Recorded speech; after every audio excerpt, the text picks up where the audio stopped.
$1 trillion. Joining me now is American Culture Project Senior Fellow and School Choice Advocate, Corey DeAngelis.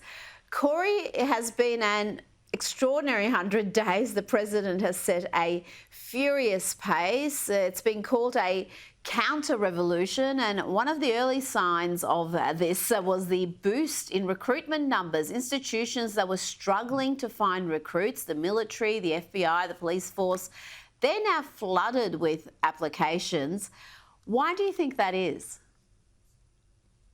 Well, the Trump administration inspires confidence. The American First agenda is popular with the American public, and Trump just makes people feel proud to be an American again. This is the golden age of America in education and throughout the rest of the country as well. Pete Hegseth is a great leader. He was chosen to be the Secretary of Defense. So when you have people that are proud of their country, when you don't have DEI ideology infesting all the institutions, become proud of those institutions again. It's based on merit. And so when you become a soldier, you're happy to be there and you want to brag about it to your colleagues. I saw this I do education work. When people first heard that Trump won the election in a landslide in November, they were calling me asking, how can I be a part of this? I want to be in the Trump administration. I want to work with the Department of Education and try to dismantle it from within. And this is unlike anything I've ever seen before. So this is just more of the momentum continue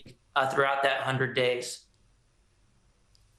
Well, we're going to talk about the Department of Education shortly, but let's focus on lawfare for a second. We saw plenty of lawfare in the lead up to the election and really has not stopped since. The efforts to frustrate every Trump policy, particularly the deportation program, is in full swing. Democrat-appointed activist judges have been particularly active. Late last week, we had Judge William Orrick of the US District Court for the Northern District of California issuing a ruling stating President Trump's executive orders against sanctuary cities.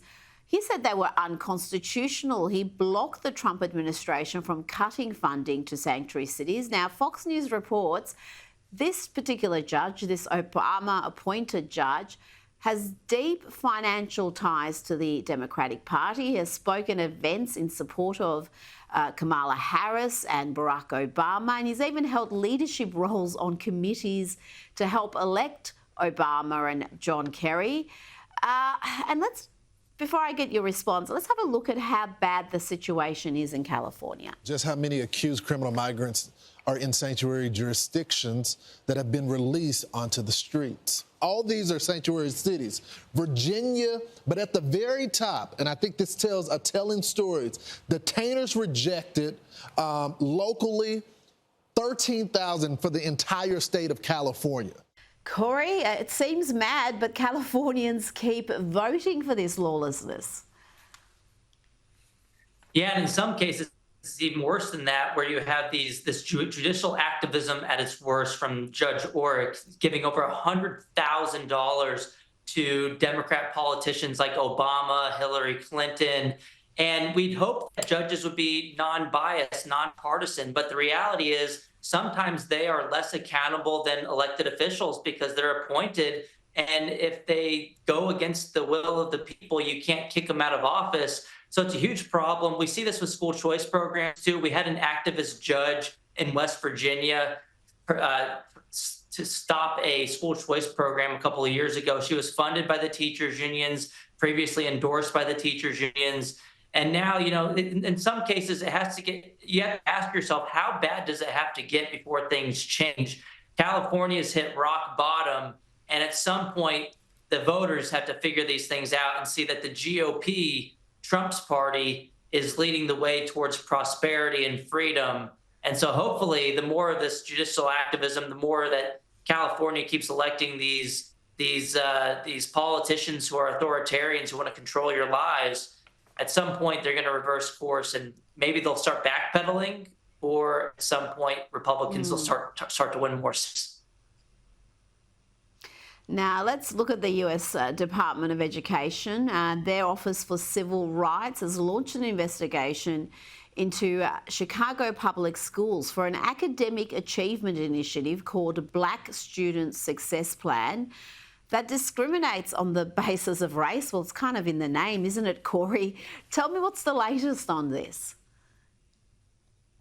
I mean, it's atrocious. It's a direct violation of Article 6 of the Civil Rights Act in the United States. And look, they're discriminating on the basis of race. That school system's failing kids of all different backgrounds, Black, white, Hispanic, and so on and so forth. They should try to improve outcomes for everybody and not single out one group. That is a clear violation of civil rights law, and hopefully they should lose their funding over this issue, or hopefully they can reverse course and try to up their game and raise the bar for all students. But in Chicago, you have 6% of Black kids that are reading proficiently. I mean, it's a failure factory of a system, and they're spending $30,000 per kid per year. Things need to change. School choice would provide some competition for improvement. Well, Chicago is really an example of what not to do, because as you said, they are spending an enormous amount per student, and the results are abysmal. It really is hard to see how you could have results that are so appalling, given the expenditure, given the programs that they've supposedly have come out to address this issue. And yeah, if you want to do well academically, do the opposite of Chicago. Now, you wrote a piece in the National Review about the battle for school choice, particularly when it comes to rural families. You say they want educational freedom and they're voting for it at the ballot box. Tell me why this battle matters. Yeah, for a long time, the teachers unions knew they couldn't make left-leaning arguments, Democrat arguments in red states.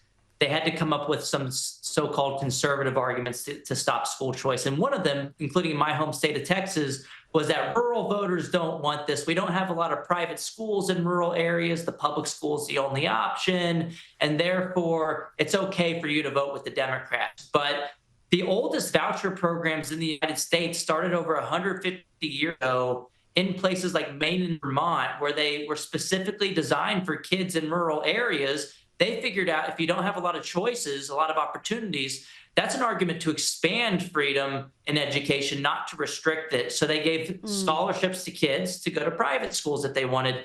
And the victories this year prove it too, that rural voters want school choice. They voted out the rhinos in office who voted against their party platform, who voted with the Democrats. They held them accountable at the ballot box.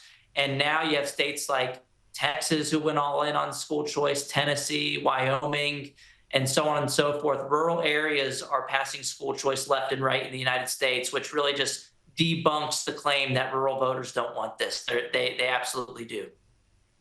It's a huge issue, and I've seen that on the ground in the US. It's an issue that really gets people motivated, even people who weren't particularly politically active in the past will do this because it's in the interest of their children, and it has an enormous impact on the children's future prospects. Corey DeAngelis, you've done great work in that area. Thanks for your time tonight.